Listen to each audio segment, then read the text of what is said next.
Sweet, what's up, everybody? It's Two from Alien Weaponry here. If you don't know who we are a three-piece heavy metal band all the way from New Zealand, and we sing in both languages, but we are most known for singing in our native tongue of Te Reo Māori, or the Māori language. And yeah, we're just about to drop our third album on the 28th of March, which is tomorrow for us on this side of the world.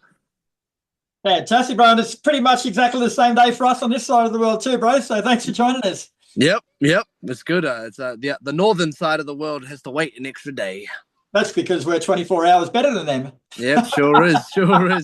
Now, as you mentioned, bro, Alien Weaponry release your third album, Tara, on March 28th, which is tomorrow. So how are you feeling, bro? Like, there's all this hype that's come up around it. You've been living with it for so long. Now it's about to come out. Like, is it a relief, or are you nervous? Are you excited? Well, I think we were definitely nervous, like, going into the first single. I think the single probably had a lot more nerves surrounding it than the album itself, because, it's a new stage in the band's evolution and sound, and it's the first time I've been a part of the writing and recording process, and like particularly because like the first single was a song that I had written myself, so I was sort of like, oh God, what if people don't like it? Then that's my creative input that people don't like, and but then of course the song came out and the response has been awesome, and then now as we slowly trickle into the album release tomorrow, there's been 2 more singles come out and people seem to love those as well, and the early reviews of the album have all been raving. So now I think going into tomorrow, we're more just glad that it's out there for people to hear, because when you start dropping the songs, all you get is please release it, plees. We just want to hear it. So now we're like, well, it can finally happen for New Zealanders, at least, or the Southern Hemisphere listeners. And we're just sort of really stoked that it's finally about to come out. It's funny you say that about the single, though, bro. Like, you're saying you're a bit nervous about it and it went off really well. Like, I bet you if it had turned out shit, the whole rest of the band would have been quick to throw you under the bus as the person. When it came out good, it's like, yeah, we did it. New bass player. Would have been a new bass player. So tell us a bit more about the album from a musical point of view, bro, and what are you going for with this one? So we wanted to kind of achieve, we took a step back. Well, obviously, the first album was such a force onto the scene, left a strong impression on a lot of people when that came out in 2018. And the second album didn't quite land, where they had wanted to. And when we went to third album, we were sort of like, okay, what is it that we want to achieve? Are we trying to create another new sound entirely? Are we trying to create something familiar? And so what we decided on was trying to actually find a balance between the highlights of both albums, even the second one. So the second one, what people liked, of course, was the sort of move towards a more technical approach, so maybe more complication in the riffs and the writing structures. And then also a lot of people quite liked the much more traditional sounding Māori vocals, not just singing in another language, but singing in the style of that language, if that makes sense. But of course, people love the grooviness and the catchiness and the sort of all-round punch-you-in-the-face nature of the first album. So we tried to find some form of balance between those two things to try and go into the third album. And so far, people seem to be agreeing that we have achieved that, which is great, great to hear. And that was the goal. Nice. Now, you mentioned the singles before. I've got 1,000 Friends and Mau Malko, and the other single, of course, but are they a good representation of what you expect from the album, or you got a few more layers in there? Actually, like, I think what's kind of interesting about this album is like this on a song-by-song basis, I would almost argue there's a lot of different genres going on, throughout the album, because we've kind of discovered that, like, the lyrics musically, some people have called some of the songs death metal. We've got new metal, thrash, groove, metalcore. There's all these different subgenres that people have been throwing at us, but that they all still sound like Alien Weaponry, because what is it that makes us sound like us? And a lot of that is singing in our native language, so it gives us quite a lot of creative freedom and creative expression to create an album that track by track doesn't feel too stale, which I think is cool. So I would say that the singles are predominantly the safe, they're the safe single options. Maybe the more, if you're going to use the term radio friendly, they're the radio friendly songs. And because there's definitely some gritty, real mean songs on the album that we absolutely love. And people like labels are like, no, not for single, Like, further to that a little bit, bro, like, in a sense, people expect certain things from your music, like with unique things the band does, such as singing in English and Māori and strongly combining your heritage with your music. Like, is that expectation a factor when you write new music? Actually, like we don't really think about it too much. Every album we've written, for example, has always ended up to about 50-50 English and Māori. There's never this, we've never had to be like, oh, we've written too many Māori songs or we've written too many English songs. It just happens to fall that way because of the way we write, and everything we want to sing about and write about just happens to kind of fall in place. So it's not something that really rides on our subconscious too much, which is, I think, is nice, because you don't want to feel, that causes you to feel trapped creatively when you go, oh god, we need to hit a quota of how many songs need to be in Māori or how many songs need to be in English. We're very lucky that it just happens to fall into place in a similar pattern every time. Yeah. And is it a difficult process to integrate things like that into music, like crossing languages and boundaries and ancestral heritage, I guess?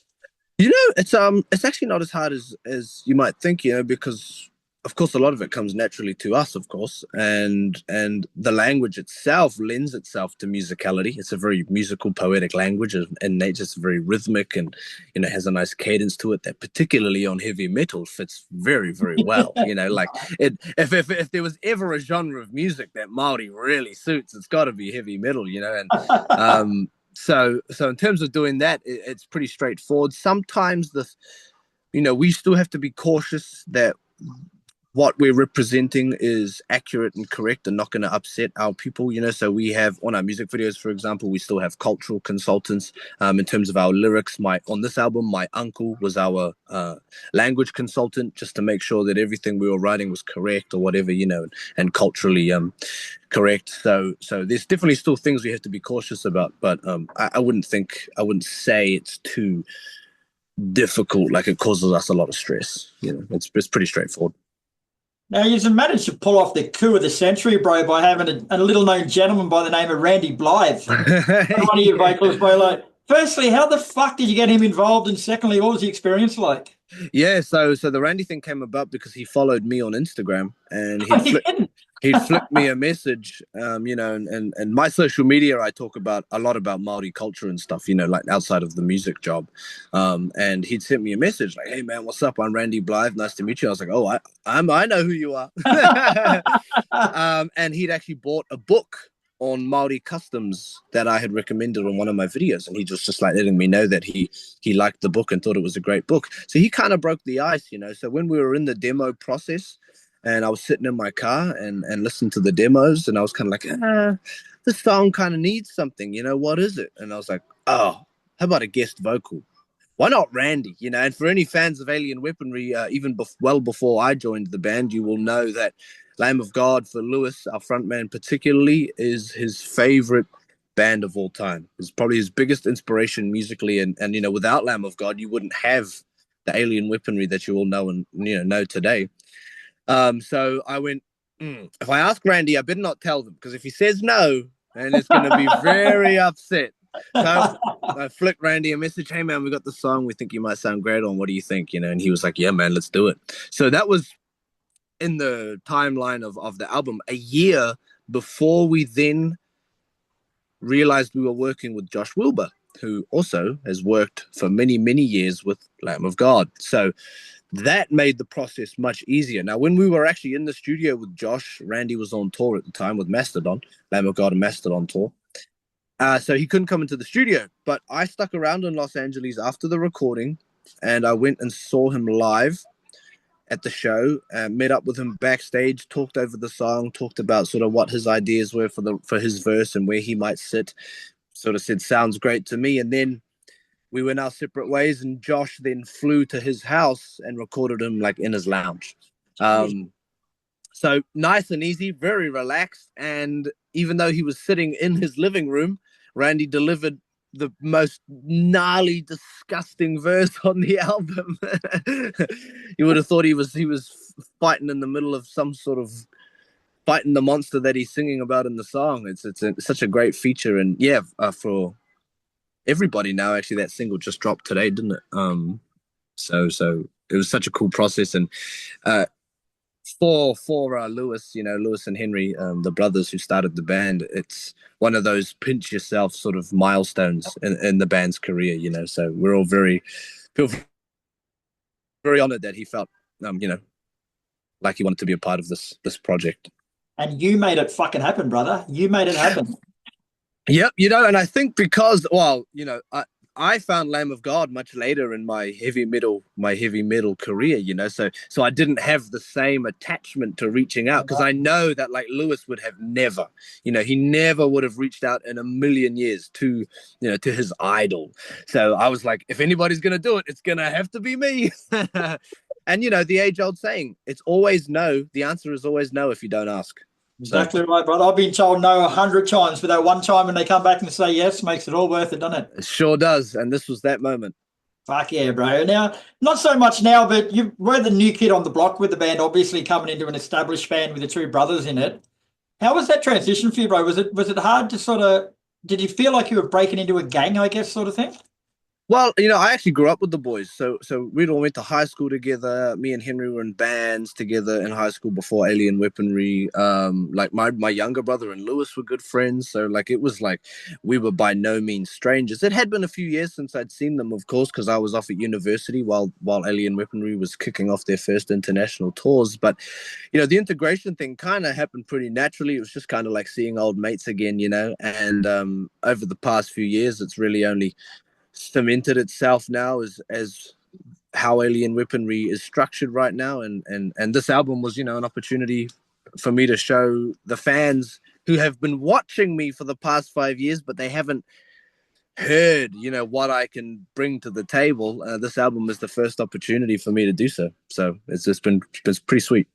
Nice, man. Like over the years, Alien Weaponry have gone from being like an exciting new band on the scene to a respected member of the metal community. Like, has that been a noticeable transition for you guys, or being wrapped up in it? As it just sort of seemed like it took forever, I guess? Well, I think there's always this element in the back of your head of like,